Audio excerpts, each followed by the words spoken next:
Muy buenas noches, mi nombre es Dairon Andrés Serrano Loaiza, soy estudiante de la Universidad Nacional Abierta a Distancia y curso mi tercer semestre de zootecnia, y hoy les vengo a hablar sobre la maduración de carnes. Introducción. Se da a conocer los procesos en que se transforma y convierte el músculo animal mediante procesos anatómicos y fisiológicos. Se analizarán los procesos y su comportamiento, funciones que siguen realizando y funciones que han realizado los músculos y tejidos del animal cuando están vivos y después de ser sacrificados. Objetivos. El objetivo general es conocer los procesos de transformación de los músculos y tejidos de los animales cuando son sacrificados para las carnes. Los objetivos específicos son mostrar cómo la variación de funciones de los músculos y tejidos de los animales después de ser sacrificados, analizar el proceso de conservación de carnes y el proceso de cambios químicos que esto implica. Transformación de los músculos en carne. Los cambios que producen en los músculos vivos y los tejidos tras la muerte del animal son muy similares, excepto por la incapacidad de los tejidos para sintetizar o eliminar ciertos metabolitos después de la muerte fisiológica. Las rutas de contracción y relajación muscular difieren solo débilmente de las desarrolladas en el rigor mortis. Tras la muerte del animal, para la circulación de sangre, esto genera varios cambios como los siguientes. Cesa el aporte de oxígeno, cesa la regulación hormonal, esto quiere decir que disminuye la temperatura de las carnes, cesa la regulación del sistema retículo endotelial, con lo que cesa la capacidad de respuesta del organismo frente a una infección. Principales cambios después de la muerte de un animal. El rigor mortis es un estado de contracción permanente e irreversible del tejido muscular.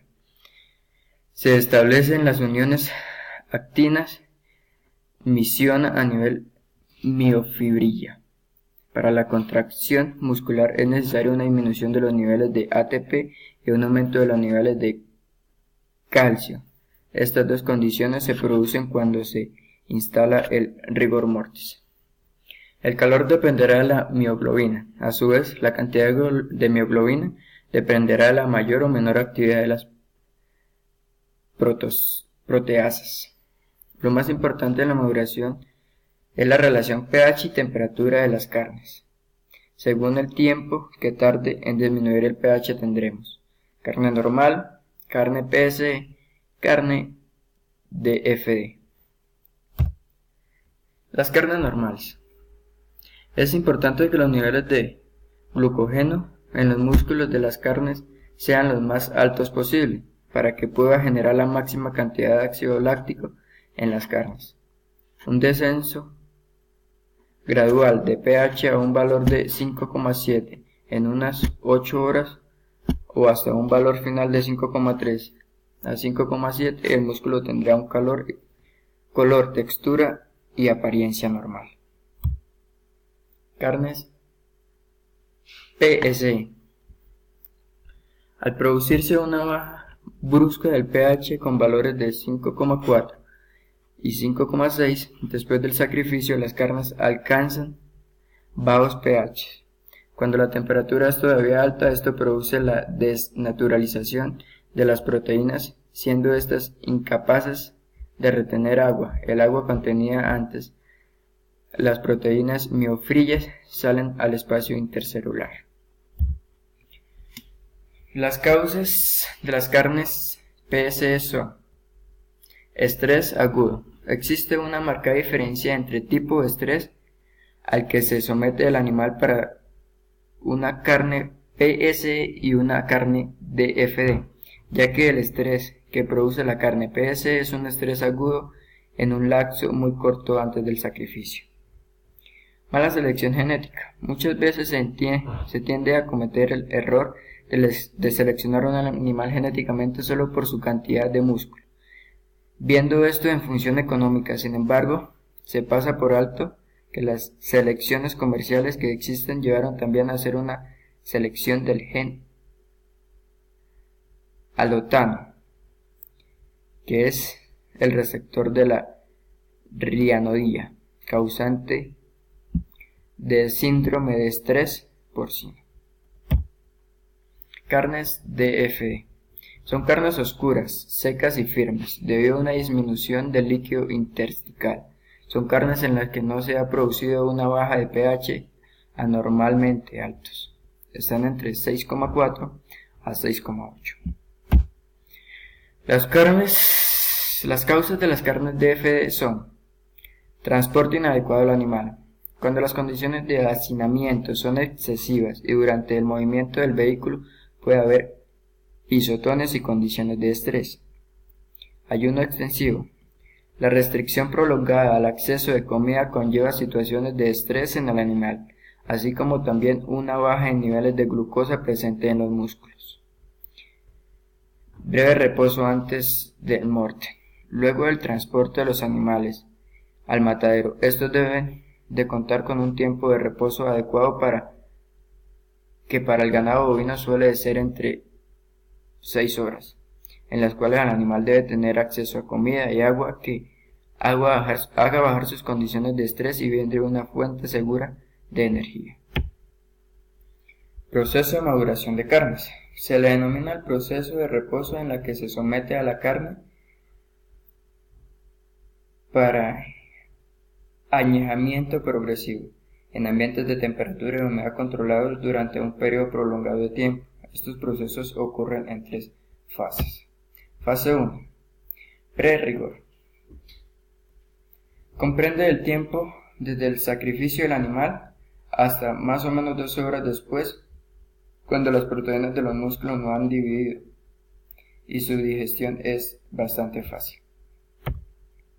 Rigor mortis. En la fase 2 comprende desde las 12 horas hasta las 72 horas del sacrificio del animal. Las proteínas del músculo se unen para formar un complejo proteínico.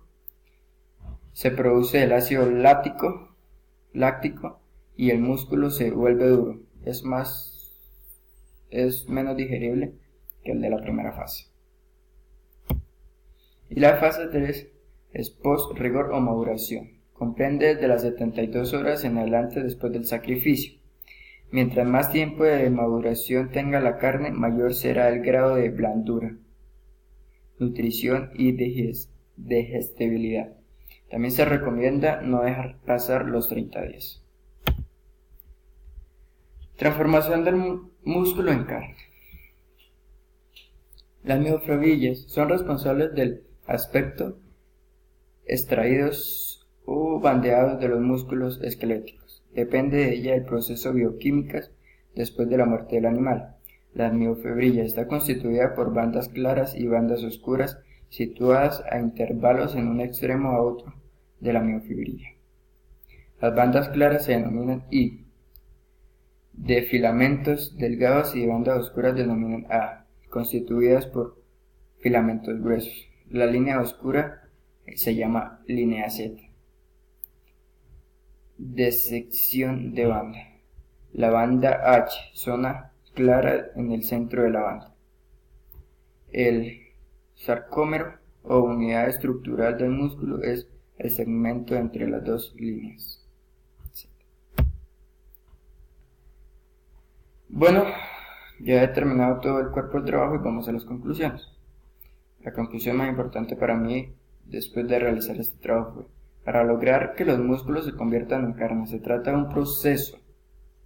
Como proceso del cual se da después de un sacrificio del animal. Este proceso se da por el cambio del funcionamiento de los tejidos.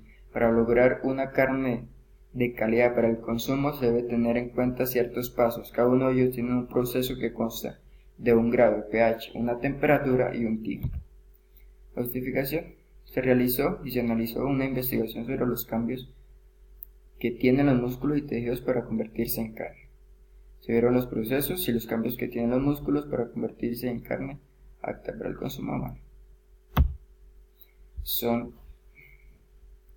las referencias donde tomé la información para realizar el trabajo. Muchas gracias, esto fue todo por hoy, espero hayan entendido.